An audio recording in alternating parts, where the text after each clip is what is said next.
ترتبط البحرين بالمملكة المتحدة بعلاقات تاريخية مهمة، وغالبا ما قيل بأن السياسة في البحرين تدار في لندن. العلاقات البحرينية البريطانية تعتبر من أحد أقدم المكونات أو المؤثرات السياسية في هذه الجزيرة التي خضعت للانتداب البريطاني عشرات السنين.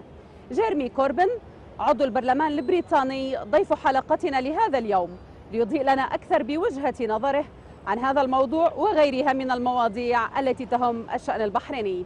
مشاهدي الكرام، أحييكم وأبدأ وإياكم هذه الحلقة. أهلا بكم.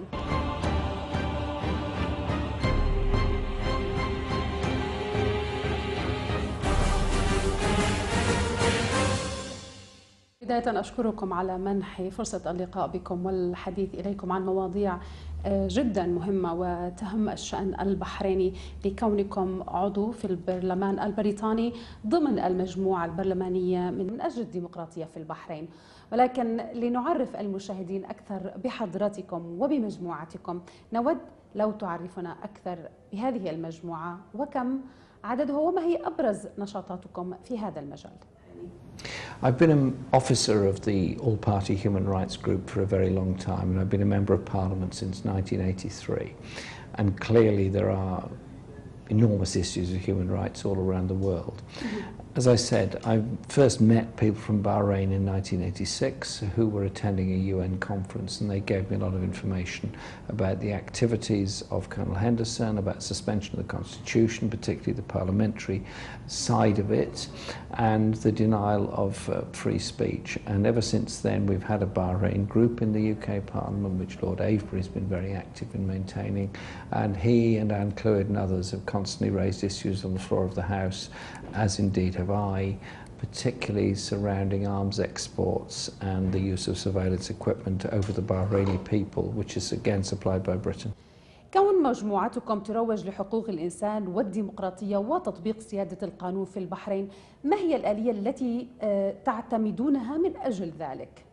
We are parliamentarians in another country.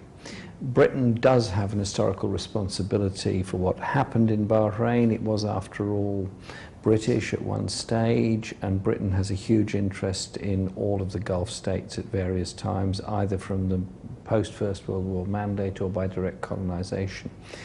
However, we are a foreign parliament, and it's not up to us to tell the Bahraini people how to fight their struggle for their freedom and their independence. I think we do have a responsibility to draw attention to the British government's involvement with the royal family in Bahrain and the operation of the military in Bahrain, and of course the role of the Gulf Cooperation Council. So our tactics are to expose the relationship, the issue of arms trade, the issue of abuses of human rights, and use whatever means are available to us to enhance that. So we do it in the British Parliament or through the Human Rights Council in Geneva. ضمن نطاق عملكم، هل لكم أي علاقة مع المعارضة البحرينية في الخارج؟ وإن كان هناك أي علاقة بينكم وبين المعارضة البحرينية، هل لنا أن نعرف ماهية هذه العلاقة؟ We have meetings with the opposition from Bahrain, from members of parliament elected to the Bahrain parliament, some of whom have visited Britain, some of whom have come and remained here for a long time, and we obviously also support the demonstrations outside the Bahrain embassy, and indeed I've spoken at them on a number of occasions. Yes.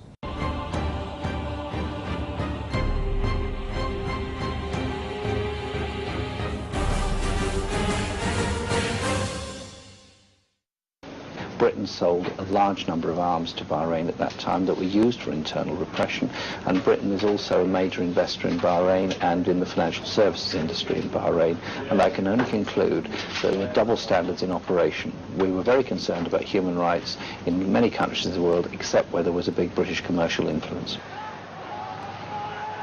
Down the long years since independence, despite all the allegations of torture and abuse, Britain has remained a close friend and staunch ally of the Bahraini regime. Foreign Office Minister Jeremy Hanley wrote, Bahrain is a good friend and ally whose stability is a matter of great concern to us. We stay in close touch with the Bahraini authorities and offer them help and advice in a wide range of areas. That letter was dated April 1996. Since then, little seems to have changed. British strategic interests, it appears, remain paramount.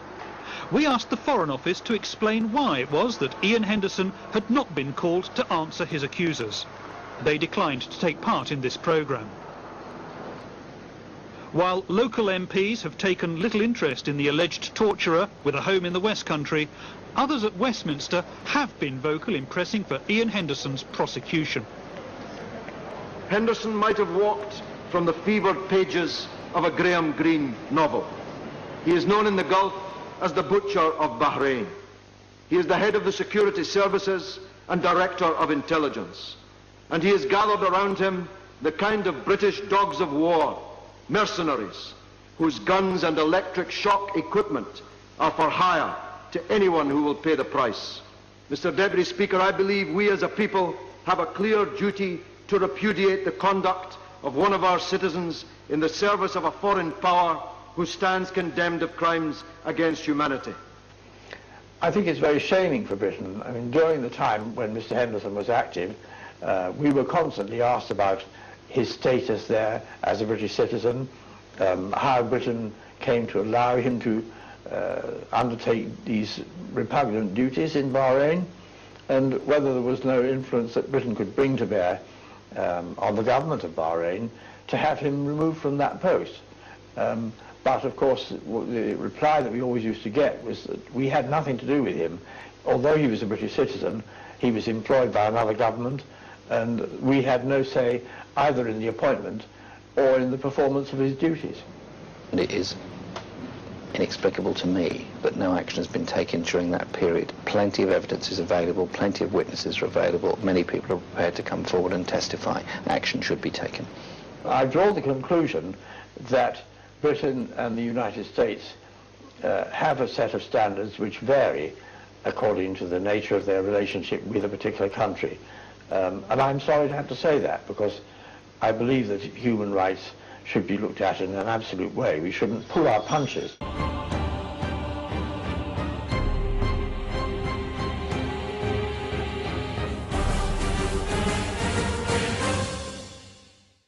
كما هو معروف، لقد قمتم بدعم نضال الشعب البحريني لنيل الحرية منذ حقبة أواخر السبعينيات حتى أواخر التسعينيات، أي منذ حقبة الضابط البريطاني إيان هندرسون. إذا ما قارنا بين الحقبتين، حقبة إيان هندرسون والحقبة الحالية الجديدة الآن، كيف ترون الوضع السياسي؟ هل تحسن الوضع السياسي أم أنه زاد تعقيدا؟ Ian Henderson seems to occupy a very strangely powerful position in the history of Bahrain, yes, being effectively head of police and intelligence on behalf of the Bahrain royal family and the government, and has very close relationships with Britain as a former army officer. This has been exposed on a number of occasions in Sunday papers, including The Observer, and the role of British arms suppliers and suppliers of surveillance equipment to Bahrain on the way that the opposition is monitored, and indeed many of the opposition have been imprisoned in Bahrain. The situation has never been good ever since the 1960s. I think it's got markedly worse in the past year, yes, when in response to the Arab Spring there's been much bigger uprisings in Bahrain and increased surveillance, and of course the operation of the Gulf Cooperation Council system in support of the Bahrain government. They have tried very hard to convince the British government and British people that they respect democracy. I don't accept that. Clearly there is a huge democratic deficit in Bahrain.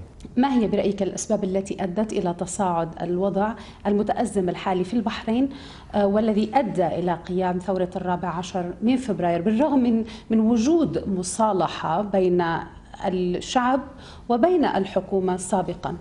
The uprising in Bahrain has been going on for some time. In response to criticisms of Western press and others, and the huge demonstrations going on in Bahrain and the cancellation of the Formula One race a year ago, the government set up a form of conciliation. Many of us simply don't trust that form of conciliation, particularly as the trial against the medical professionals has continued. And I think the situation has got markedly worse. Young people denied opportunity and employment are very angry in a very wealthy country. Older people feel they're being discriminated against by the government because they question the absolute power of the monarchy. The British government has operated a very strange view on this because there is a very close military relationship between Britain and Bahrain, which doesn't necessarily apply in all the other Gulf states. It certainly applies in Bahrain, though, where there is, of course, both a US base and very big British military facilities. سيد جيريمي، برأيك ما هي الأسباب التي أدت إلى تصاعد الوضع المتأزم في البحرين والذي تكلل بثورة 14 من فبراير بالرغم من وجود مصالحة بين الشعب والحكومة سابقا؟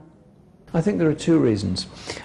One is the wishes of the Bahrain royal family to maintain its incredible levels of power and economic control over the whole of Bahrain. The second is the wider geopolitical link between Bahrain, the Gulf Cooperation Council and the United States. And so it's very interesting that whilst the US and most of Western Europe have been very happy in the past to condemn human rights abuses in Egypt, in Libya, a number of other countries in the region, they were always very reluctant to say too much about Bahrain because of the military bases that are there, and they said very little about the Saudi invasion, which was there to support the Bahrain royal family. We support the demonstrations that take place over Bahrain. In London there was a demonstration on Saturday that we supported, and we do all these kind of things. The problem for us here is that because it's not a war that Britain is directly involved in, that these things are things that go on behind closed doors, or people in Bahrain know about them, but most people in Britain may not know about them. It's much more difficult to do that. But we do what we can. You know, we try to publicise things, we try to. ماذا قدمت الحكومة البريطانية والولايات المتحدة حليفة البحرين لانتشال الشعب البحريني من الوضع المتأزم الحالي؟ I think the British government has adopted two standards in respect of Bahrain. Firstly, they've always tried to support the Bahrain government and royal family and pretend that the abuses of human rights are minimal and that there was an effective dialogue going on between the government and the people of Bahrain.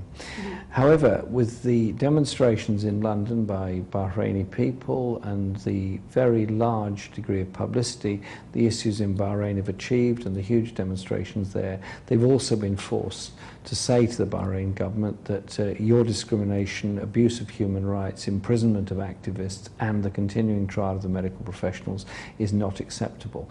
And so the opposition movements have had a big effect on all the governments of Western Europe, and I think that's been significant. To be perfectly frank with you, I think that most of the media hardly notice these things. They report, by and large, what the government tells them to report. It isn't as simple as that, but effectively there are government priorities which get reported, and there are other things that happen in other parts of the world which are barely talked about. So I don't think most of them even recognise that there is an issue there. But more importantly, when they do recognise that there is an issue there, they accept the British government view that stability in the region is the most important thing, and if Saudi is the force that's going to bring this stability, then they will support it. That's essentially why. I think the British media have played a very, very bad role over all this in the last few years. بما أن هاتان الدولتان هما عضوتان لدى مجلس الأمن، لماذا لم تتخذا قراراً أو لم يمررا قراراً كما فعلوا في بعض الدول ضمن الربيع العربي؟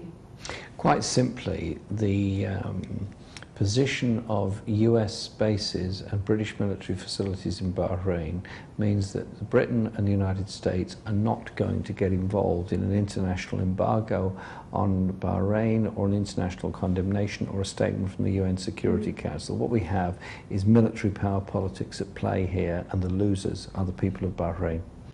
I think they talk about democracy, but when it actually comes to people expressing their democratic rights, that's a very different matter.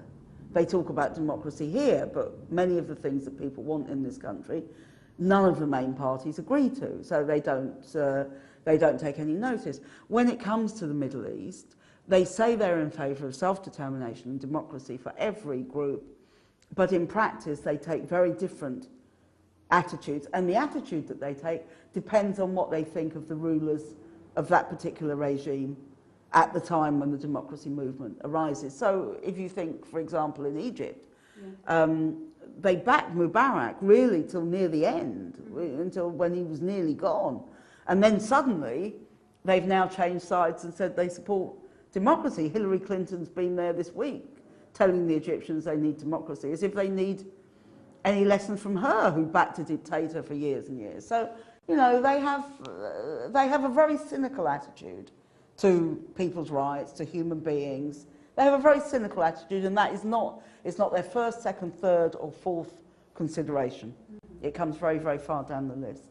Well, we've called repeatedly for Britain out of, you know, to have nothing to do with the Middle East, not to interfere in any of the countries. We believe it is not their right. يعني ألا يعتبر هذا ازدواجية في المعايير، وخاصة وأنكم قلتم بأن ازدواجية المعايير لدى الدول الغربية مذهلة جدا. لماذا؟ It's double standards. Absolutely no question. It is double standards. On the one hand, we condemn human rights abuses in Libya and Syria and many other places. I join in that condemnation. I don't support invasion, but I do condemn the human rights abuses. In the case of Bahrain, double standards, very little said, and even the King of Bahrain was recently invited to Windsor Castle to have lunch with the Queen. Well, Britain has had historically a number of relationships, very, very close relationships in the Middle East, and Bahrain is one example of those.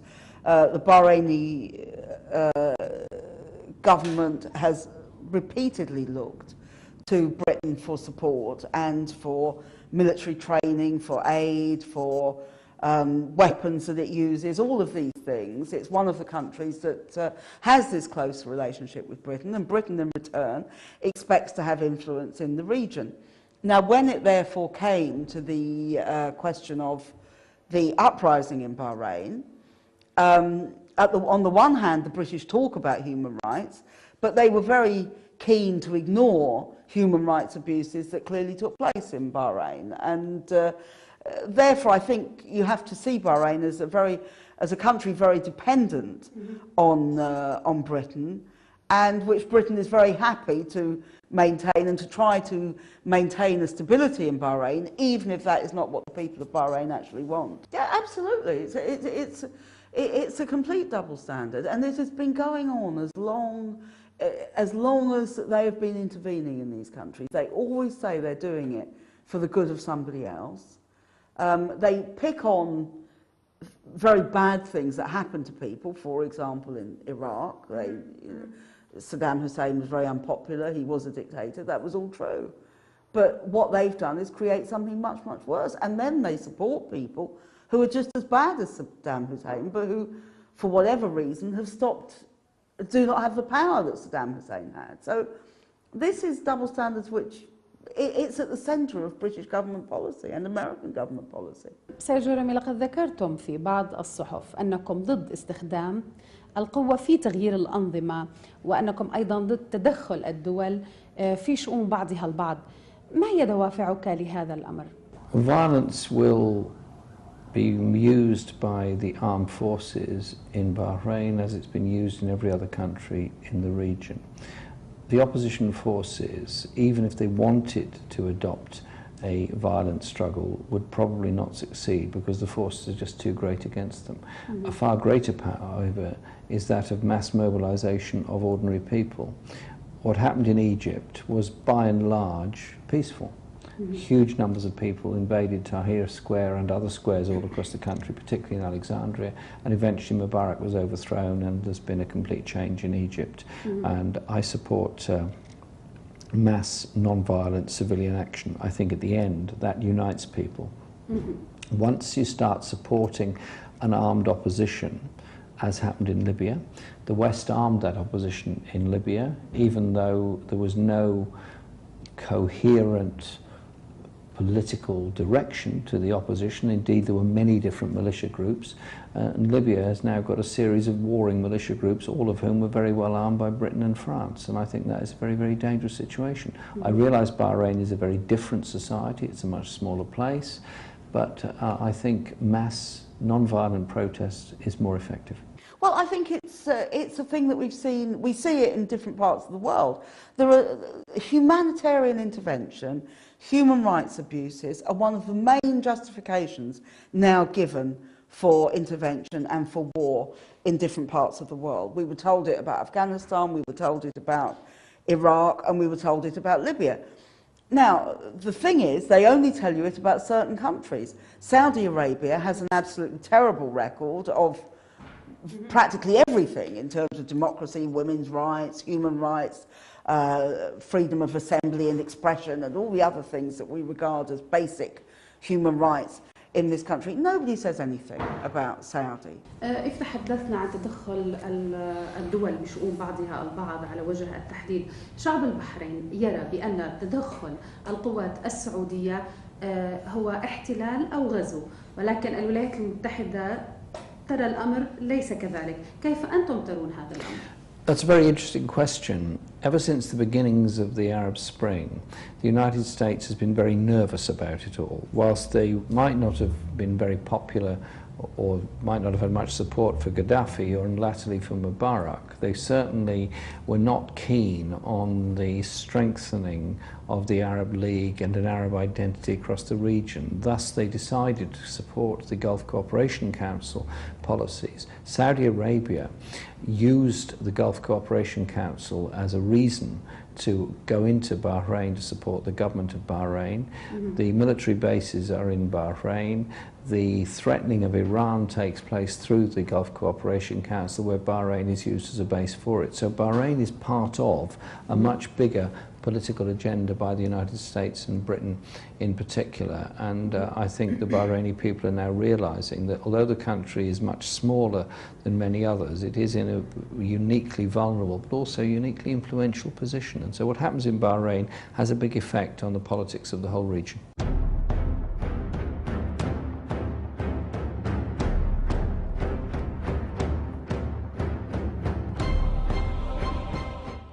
التدخل السعودي تدخل خاطئ. لما تدخل قام بقتل الشهداء حواليه فوق 100 وصلوا. هذا هو سبب الدخول السعودي. والسبب الثاني كثير من المرضى في المستشفيات وفي البيوت يعانون الويل من دخول السعودي، اللي فقد عينه واللي في الشوزن لحد الآن ما يقدر يمشي يشتكي منه، واللي حصل له ضربة في الفخذ ويعاني من رجليه ما يقدر يمشي في الركبة وغير الركبة. فاحنا نقول التدخل السعودي غير صحيح، المفروض ما يتدخل، لأن احنا دولة مستقلة في حالها. ليش تدخل السعودية؟ لماذا يتطرقون حق اتحاد؟ فهل هو في سبب أن يدخلون دولة مستقلة إليه يدخل من قبل النظام السعودي إلى دولة البحرين وهي دولة مستقلة؟ ما هي الأسباب اللي يخلونهم يدخلون لنا؟ فإذا كان في أسباب يوضحونها. واحنا نقول الدولة المستقلة تستقل بروحها مثل البحرين مستقلة. احنا نقول للسعودية انتم خلكم في حالكم. احنا لما كنا اذا تقولون احنا مو مستقلة اتحدتون سويتون اللي هو احنا نتحد مع الدول الاخرى اللي هي الخليج، احنا رافضين هذا الشيء لان السعودية دخلت بدخول غير لائق. البحرين لم يرضى بهذا الشيء، شعبه البحرين كامل لا يقبل، ليس من شيعة وسنية ما يقبلون بهذا الشيء اللي قامت به النظام. البحرين دخلت السعودية إلى شعب البحرين مسالم من 14 فبراير يوم في الدوار، كانوا سلميون ودخلت عليهم الدبابات والمدرعات من قبل السعودية هجوم على الدوار. هذا غير راضي عليه الشعب البحريني تماما، نرفضه.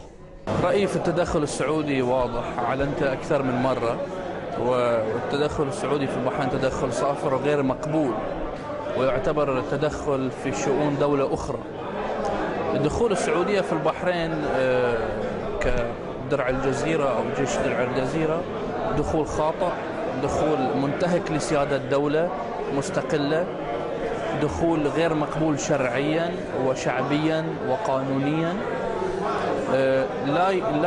لا يحق لأي دولة أن تتدخل في البحرين إلا إذا أو في دولة أخرى إلا إذا هناك كان في حرب أو استعمال مسلح من قبل دولة أخرى غازية يتم هناك تدخل من قبل درع الجزيرة، لكن هذا الشيء غير موجود.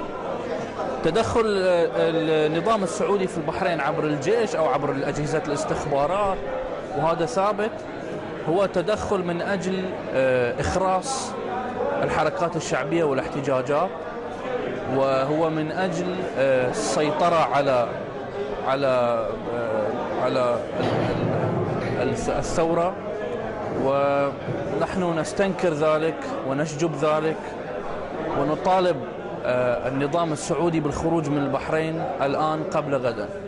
عندما نريد أن نتحدث عن التدخل السعودي في البحرين الذي أعقب ثورة 14 فبراير أو ما سميت بثورة اللؤلؤة، في الحقيقة نحن نتحدث عن جرح كبير أثر كثيرا في نفوس شعب البحرين، لأن هذا التدخل لم يكن أساسا تدخلا قائما لنصرة شعب البحرين وللوقوف مع المطالب المشروعة لشعب البحرين.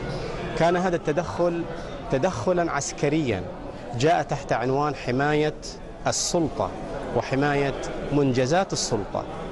أوليس شعب البحرين هو إنجاز للسلطة؟ أوليست حقوق شعب البحرين هي من الأمور التي يجب أن تحرص الشقيقة السعودية على حمايتها؟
مؤسسات الدولة عسكرية كانت أم سياسية أم إدارية، أن هناك تعرض، هي حركة سلمية، تحرك سلمي، ولكن في الحقيقة هذا التدخل يبقى جرح في ذاكرة شعب البحرين، وسيظل هذا الجرح ما دام هذه القوات متواجدة بقوة الحديد والنار وليس بالقرار والقبول الشعبي. ضمن هذا السياق يعني هل يحق لأي دولة أن تستعين بمن يساعدها من دول أخرى ضد، إن صح التعبير، ضد أبناء شعبها المطالب بمطالب ديمقراطية، سواء كان هذا التدخل عسكري مثلا أو أي نوع آخر من التدخلات؟ Well, Bahrain, without being a democracy, has had a huge amount of military help from the West in return for oil supplies. And the military equipment is British or American and is very efficient and very effective. After the beginnings of the protests and the demonstrations in Britain and pressures in the British Parliament, arms supplies to Bahrain were suspended. Although the firepower is so great for the Bahraini forces, it won't make an awful lot of difference on the ground. Is it legitimate? No, I don't think it is legitimate. And I personally question Britain's arms export policy anyway, because if we export arms, guns, tanks, planes, warships, surveillance equipment, anti-personnel equipment, all kinds of things, then who are we to complain when they're used? It's pretty obvious that if you sell tear gas, CS gas, or any other kind of riot control stuff to a government like that of Bahrain, at some point they're going to use it. At some point there's going to be victims. I think we in part are responsible for that because of the supply of that equipment. I think it's wrong. Well, I think it's part of Saudi's attempt to get more control in the region. This is what's going on. I mean, Saudi in particular sees Iran as its main enemy. في المؤتمر الصحفي الذي عقد بعد دخول القوات السعودية البحرين، صرحتم حضرتكم بأن دخول القوات السعودية للبحرين هو لضمان استمرار الاستبداد بالحكم الشمولي وهيمنة العائلة الحاكمة على الحكم طبعا. كيف استنتجتم هذا الاستنتاج وما هي براهينكم؟ We reached the conclusion that the role of the Saudi forces was essentially to support the government of Bahrain, which is essentially the royal family of Bahrain, because of the nature of the intervention, the size of the intervention, and the message it was giving to the people of Bahrain that you might want to see democratic changes in Bahrain. You might think that your big demonstrations are going to achieve that. Just remember, we're just down the road, and they sent those huge numbers.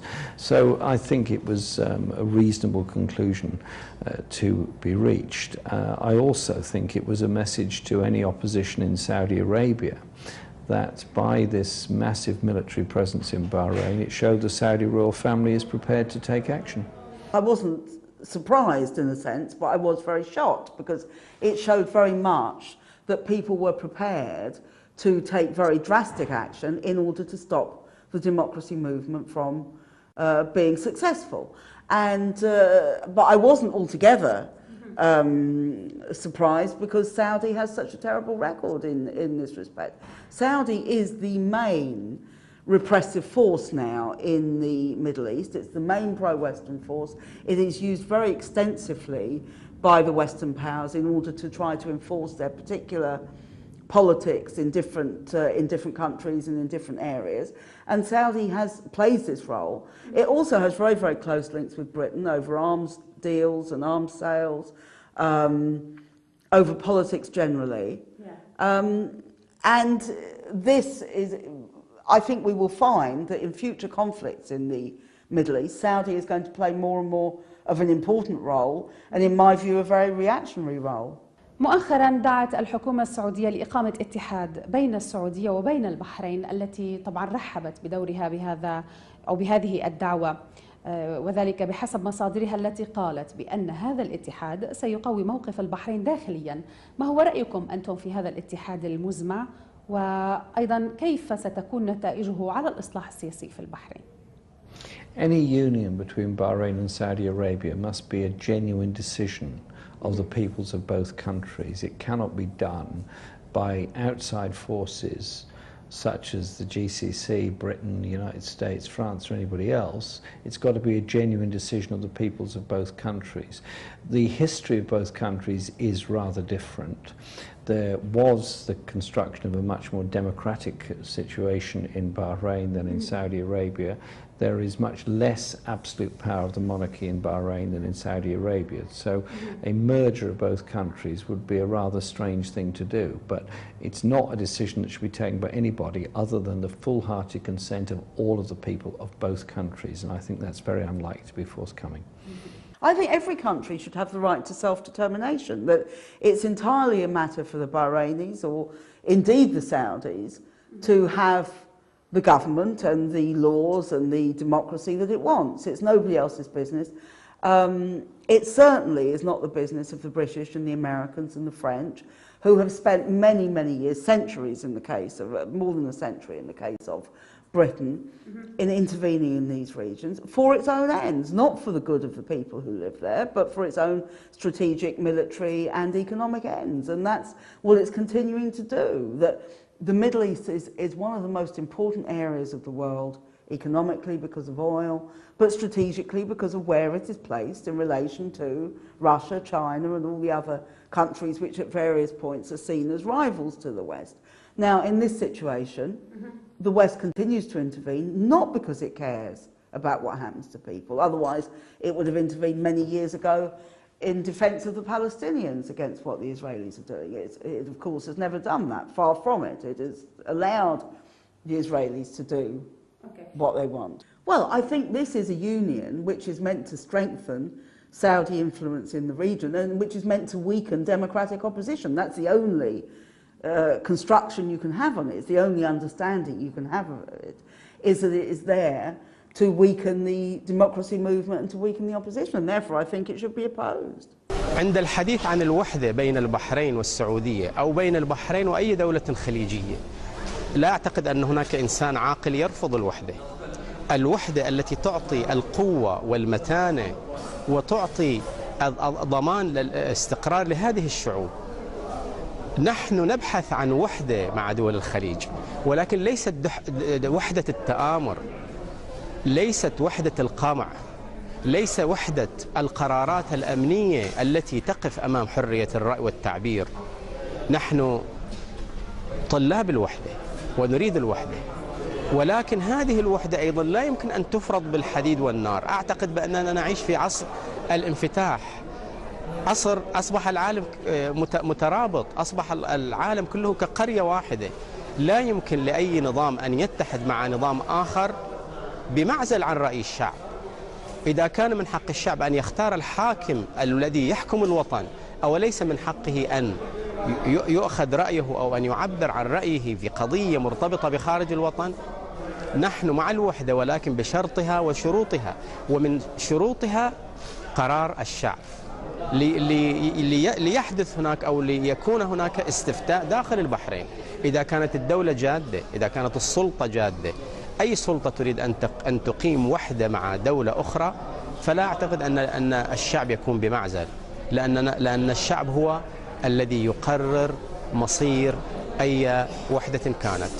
أما إذا كانت هذه الوحدة بهدف المزيد من القمع، المزيد من كبت الحريات، المزيد من القوانين التي تعيق إنسان هذه المنطقة، إنسان هذا الوطن، أنا أفتش عن وحدة تجعلني أستطيع أن أدخل السعودية من دون أن أتعرض لمساءلة عن مذهبي، عن فكري، لأن أتعرض لتفتيش عن كتبي، دفاتري. نحن في الحقيقة نتمنى أن تكون هناك وحدة، ولكن وحدة تحقق لشعوب المنطقة العدالة والحرية والأمن والأمان. نعم، نحن نريد الوحدة ولكن بشرطها، ورأي الشعب في البحرين هو من شروطها. طبعا اتحاد البحرين والسعودية هذا غير موافقين عليه، لأن احنا دولة مستقلة غنيين عن الاتحاد، ما نبي نتحد، لأن الشعب البحريني لا يقبل هذا. وإذا يقولون البحرين الشعب وافق، يسوون استفتاء ويشوفون الشعب البحريني شلون. لا يقبل بهذا إطلاقا، مرفوض من قبل الشعب البحريني. وأنا كأب شهيد أشهد بهذا الشيء، ونيابة عن أبواب الشهداء أن لا يقبلون بهذا الشيء، أن يكون اتحاد بين البحرين والسعودية. طبعا الموافقة على اتحاد بحريني أو اتحاد خليجي له إيجابيات وله سلبيات. سلبياته أكثر لأن احنا لسنا ولايات ولسنا اتحاد، نحن دول مستقلة صغيرة تستطيع أن تقوم بإدارة أمورها الداخلية وشؤونها الخارجية. ويعني لا أتفق مع دخول البحرين في اتحاد، لأن هناك قيود ستفرض على الحركات الشعبية، قيود ستفرض على الحريات، قيود ستفرض على حركة حقوق الإنسان ومنظمات حقوق الإنسان في البحرين. والدليل أن هناك دول أكثر انتهاكا لحقوق الإنسان في دول الخليج. قبل أسبوع لوحت المعارضة البحرينية بنيتها في ملاحقة الضابط البريطاني جون ييتس قضائيا، وهو أمر ملفت. هل تظنون بأن يكون أفراد من الشرطة البريطانية متورطين بقضايا تعذيب في البحرين؟ I was very surprised when John Yates was appointed to work in Bahrain, because there had been some very big question marks over his performance in Britain and his involvement with the phone hacking scandal and the role of the Murdoch newspapers in British public life. He then appeared in Bahrain as a very senior police advisory figure. That was then accompanied by further arrests, further crackdown of wholly innocent opposition activists, and I think it is absolutely right that the opposition in Bahrain should seek to prosecute whosoever they believe has been committing these acts of abuse of human rights of the ordinary people of Bahrain. Everyone has a right to a political voice, everyone has a right to political protest. That is all that's been going on in Bahrain, and we should support and respect that. رغم من أن الوقت مضى على سباق الفورمولا 1، ولكن أود أن أسألك لماذا عارضتم أو طالبتم بإلغاء سباق الفورمولا 1 في البحرين؟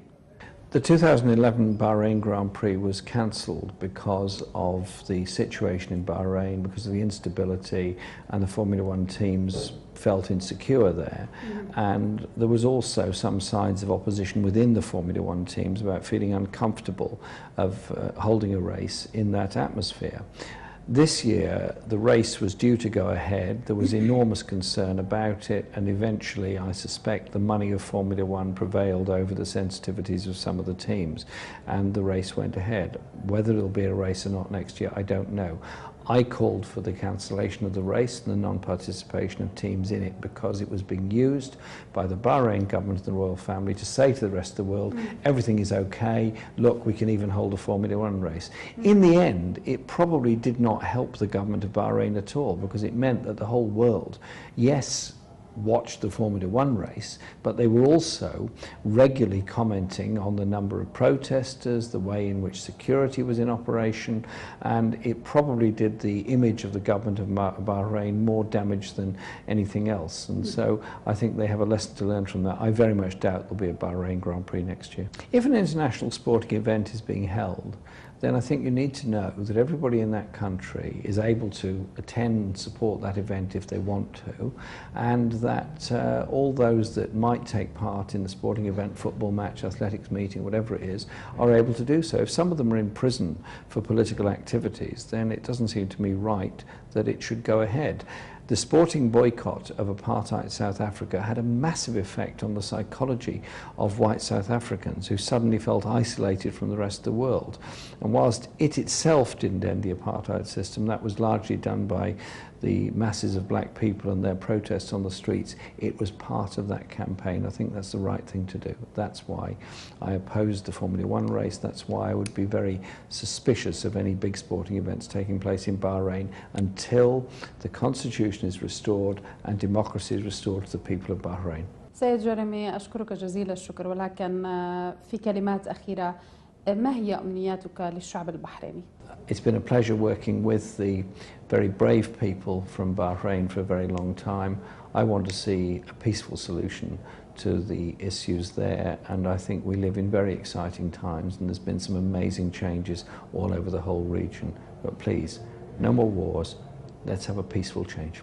Well, just to say to the Bahraini people that many people in Britain and elsewhere do not agree with their government, do not agree with what the government is doing, and very much support their right to protest and their right to run the country the way that they want to.